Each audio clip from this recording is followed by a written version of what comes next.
नमस्कार, मैं हूं करमवीर और आप देख रहे हैं फॉलो अप। प्रदेश में चल रहे 72 घंटे के सांकेतिक बिजली कर्मियों के हड़ताल का आज पहला दिन था। हड़ताल को लेकर विभागीय मंत्री और कर्मचारी संगठन के अपने अपने दावे हैं, लेकिन इसका खामियाजा सीधे तौर पर प्रदेश की जनता को भुगतना पड़ रहा है। राजधानी लखनऊ और कुछ वीआईपी समझे जाने वाले शहरों को छोड़ दें तो रामराज की नगरी अयोध्या से लेकर देवरिया, बलिया, प्रयागराज, बरेली, शाहजहांपुर जैसे तमाम जिले और कस्बे मंत्री बनाम कर्मचारी संघर्ष समिति के लपेटे में आ चुके हैं। इस रार के पीछे विभागीय मंत्री अरविंद कुमार शर्मा के अपने दावे हैं तो कर्मचारी संघर्ष समिति के संयोजक शैलेंद्र दुबे के अपने तर्क। लेकिन इस सब के बीच लाख टके का सवाल यह है कि जनता से सीधे जुड़े इस अहम समस्या पर सीएम योगी पूरी तरह अब तक मौन साधे हैं, जो समस्या परे भी है और इसके सियासी मायने भी तलाशे जा रहे हैं। वह भी तब जब सूबे में इन दिनों एक तरफ जहां परीक्षाओं का दौर चल रहा है तो वहीं किसानों को अपने खेत में खड़ी फसलों को पानी भी देना है। साथ ही खस्ताहाल ऊर्जा विभाग को बकाया वसूली की ऊर्जा की सख्त जरूरत भी है। ऐसे में सवाल ये भी है कि आखिर दशकों तक गुजरात से लेकर पीएमओ तक प्रशासनिक पारी खेलकर सियासत में लाए गए अरविंद शर्मा क्यों कर्मचारियों को साधने में कामयाब नहीं हो पाए और बाजी उनके हाथ से निकल गई और अब वो प्रेस कॉन्फ्रेंस और जिला अधिकारियों पीएससी के जरिए कर्मचारियों को सरकारी करंट लगाने की कोशिश कर रहे हैं। अब जबकि बीते गुरुवार रात 10 बजे से शुरू हुए इस हड़ताल के दूसरे दिन इसका असर दिखने भी लगा है, तब आनंद फानन में ऊर्जा मंत्री ने एक प्रेस कॉन्फ्रेंस बुलाकर सारा ठीकरा आंदोलन समिति के कुछ पदाधिकारियों पर मढ़ दिया। हालांकि उन्होंने किसी का नाम नहीं लिया। वहीं दूसरी ओर संघर्ष समिति के संयोजक शैलेंद्र दुबे ने एक ऐप के जरिए पत्रकारों से बात कर मंत्री जी के तमाम दावों को भ्रामक बताया। पहले आप मंत्री जी और शैलेंद्र दुबे को सुनिए, फिर आते हैं इसी मुद्दे पर। मैं राज्य की जनता को, विद्युत उपभोक्ताओं को, अपने पूरे विभाग की ओर से यूपीपीसीएल और उसके सभी घटक जो ऑर्गेनाइजेशंस हैं उनकी ओर से राज्य की जनता को आश्वस्त करना चाहता हूं कि विद्युत की व्यवस्था बिल्कुल नियंत्रण में है, बिल्कुल ठीक है। कहीं कहीं स्थानीय समस्याएं आ रही हैं, उनका निराकरण जैसे ही ध्यान में आता है वैसे ही किया जा रहा है, लेकिन सप्लाई और डिमांड और स्थानीय आपूर्ति सारी बातें हमारे संपूर्ण नियंत्रण में है, कहीं कोई चिंता की बात नहीं है। जनता से मैं ये भी निवेदन करूंगा कि ये थोड़ी समस्या की घड़ी अवश्य है, चुनौती की घड़ी अवश्य है। ऐसे समय में धीरज और संयम बनाए रखें। हम जल्दी ही इस परिस्थिति से निकल करके और बहुत अच्छे ढंग से निकल करके आएंगे। जनता से एक और निवेदन करना है, जनता से और जनप्रतिनिधियों से विशेष रूप से, कि जो कर्मचारी इस परिस्थिति में सरकार के साथ हैं, जनता की सेवा करना चाहते हैं, अपनी जो जिम्मेदारियां हैं, अपने कर्तव्य को, अपनी ड्यूटी को निभाना चाहते हैं, उनको कोई रोके नहीं, उनको कोई परेशान न करे। इसका ध्यान स्थानीय लोग, स्थानीय जनता और स्थानीय हमारे जनप्रतिनिधि भी, एमएलए हो या एमपी हो या मंत्रीगण हो, सभी हमारे जो स्थानीय पदाधिकारी होते हैं, पंचायतों के, नगर पालिकाओं के पूर्व जो पदाधिकारी हैं, उन सब से भी मेरा निवेदन है कि उनको सहयोग करें उनका काम करने में।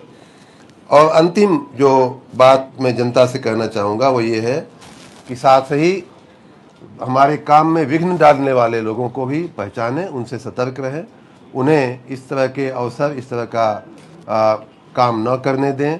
भरसक कानून अपने हाथ में लेने की आवश्यकता नहीं है, लेकिन उन्हें जहाँ तक हो सके वहाँ ऐसा कोई कृत्य करने से रोकें जिससे विद्युत आपूर्ति में बाधा पहुँचती हो। कल रात में कुछ ऐसे हमारे ध्यान में ऐसी वारदातें, ऐसी घटनाएं आई हैं कई जिलों में कि जहां कुछ विद्युत कर्मियों ने ही जा करके तार और हमारे फीडर्स को नुकसान पहुंचाया है। गन्ने का डंठा फेंक करके और पूरी लाइन बर्स्ट करने की कोशिश की गई है। मैंने उस फोटो वीडियो को हमने ट्वीट भी किया है। ऐसी घटनाएं अगर होंगी तो कहीं वो व्यक्ति हो, चाहे वो जंगल में हो, देवरिया के किसी जंगल में से लाइन पास हो रही थी, वहां जाकर के लाइन को बर्स्ट करने का प्रयास किया गया। ऊर्जा निगमों के शीर्ष प्रबंधन खास करके पावर कॉरपोरेशन के चेयरमैन के हठवादी दंडात्मक रवैये के चलते अंततः बिजली कर्मियों को 16 मार्च की रात 10 बजे से हड़ताल पर जाना पड़ा है। हड़ताल का व्यापक असर बिजली व्यवस्था पर दिखाई दे रहा है। ताप बिजली घरों की 5 इकाइयां ठप हो गई हैं। यद्यपि ताप बिजली घरों में प्रबंधन ने जबरदस्ती किया बिजली कर्मियों के साथ 16 घंटे तक बिजली कर्मियों को भूखे प्यासे जबरदस्ती उनसे काम लिया गया। जिन बिजली कर्मियों की ड्यूटी रात को 10 बजे समाप्त हो रही थी उनको सुबह 6 बजे रिलीव किया गया है, लेकिन इसके बावजूद प्रबंधन ताप बिजली की इकाइयाँ चला नहीं पाया है। अनपरा में 210 मेगावाट क्षमता की 2 इकाइयाँ, ओबरा में 200 मेगावाट क्षमता की 2 इकाइयाँ और परीक्षा में 210 मेगावाट क्षमता की 1 इकाई ठप हो गई है। बिजली व्यवस्था पर इसका असर पड़ रहा है और बिजली कर्मियों के न होने से डिस्ट्रीब्यूशन का सिस्टम भी प्रदेश के अनेक जिलों में चरमरा गया है। मैं एक बार पुनः अपील करना चाहता हूं माननीय मुख्यमंत्री जी से, हड़ताल हमारा उद्देश्य नहीं है। एक समझौता हुआ है माननीय ऊर्जा मंत्री जी के साथ 3 दिसंबर को, उसको पावर कॉरपोरेशन का प्रबंधन मानने से इनकार कर रहा है। मजबूरन बिजली कर्मियों को हड़ताल पर जाने हेतु बाध्य किया गया है। मेरी अपील है माननीय मुख्यमंत्री जी से, आप हस्तक्षेप करें।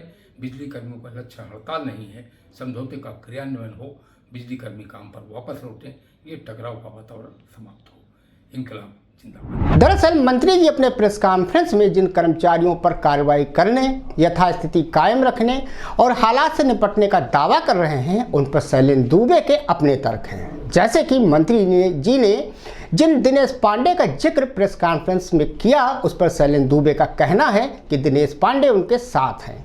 इसी तरह 17 घंटे तक कर्मचारियों से जबरन काम कराने और बंधक बनाए जाने पर शैलेंद्र दुबे कहते हैं कि वह इस मामले को मानवाधिकार आयोग तक ले जाएंगे। कुल मिलाकर संघर्ष समिति का आरोप है कि विभाग के चेयरमैन इतने ताकतवर हो गए हैं कि मंत्री और मुख्यमंत्री के सलाहकार अवनीश अवस्थी के सामने हुए लिखित समझौते को भी वो मानते नहीं।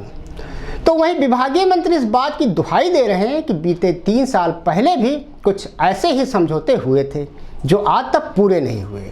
तो उनके समझौते तो अभी ताज़ा 3 महीने ही पुराने हैं। क्या गजब का तर्क है मंत्री जी का।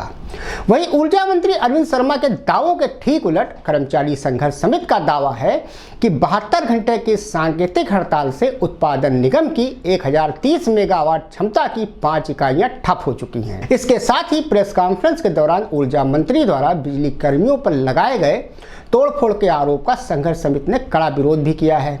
हड़ताल से उत्पादन गृहों की 5 इकाइयां ठप हो चुकी हैं, पारेषण की कई लाइनें बंद हैं और बड़े पैमाने पर 33/11 केवी उपकेंद्रों की आपूर्ति व्यवस्था चरमरा चुकी है। शैलेंद्र दुबे ने ऊर्जा मंत्री के द्वारा लगाए गए तोड़फोड़ के आरोपों का कड़ा विरोध करते हुए कहा है कि बिजली कर्मी विद्युत संयंत्रों को अपनी मां मानते हैं और शांतिपूर्ण ढंग से हड़ताल कर रहे हैं। उनका यह भी दावा है कि 16 मार्च की रात 10 बजे हड़ताल शुरू होने के बाद उत्पादन गृहों, एसएलडीसी और पारेषण विद्युत उपकेंद्रों की रात्रि पाली में कार्य करने के लिए एक भी बिजली कर्मी ड्यूटी पर नहीं गया। हड़ताल 100% है। हड़ताल के चलते अनपरा में 210 मेगावाट क्षमता की 2 इकाइयाँ, ओबरा में 200 मेगावाट क्षमता की 9 एवं 11 नंबर इकाई तथा परीक्षा में 210 मेगावाट क्षमता की 3 नंबर इकाई बंद करनी पड़ी है। इसके अलावा अनपरा में 210 मेगावाट की 1 इकाई तथा 500 मेगावाट की 1 इकाई तथा परीक्षा में 110 मेगावाट की 1 इकाई जो पहले से बंद थी, उन्हें बिजली कर्मियों के अभाव में हड़ताल के दौरान नहीं चलाया जा सका। इस तरह कुल 1850 मेगावाट का उत्पादन प्रदेश भर में अब तक प्रभावित हुआ है। संघर्ष समिति का यह भी दावा है कि बिजली घरों में काम करने के लिए एक भी बिजली कर्मी ड्यूटी पर नहीं गया और हड़ताल 100% है। ऐसे में देखने वाली बात यह होगी कि आंदोलन का अगला रुख क्या होता है और क्या सीएम योगी इसमें कुछ हस्तक्षेप करेंगे या बस दर्शक दीर्घा में बैठकर मंत्री वर्सेस कर्मचारी संघ का मैच ही देखते रहेंगे। धन्यवाद।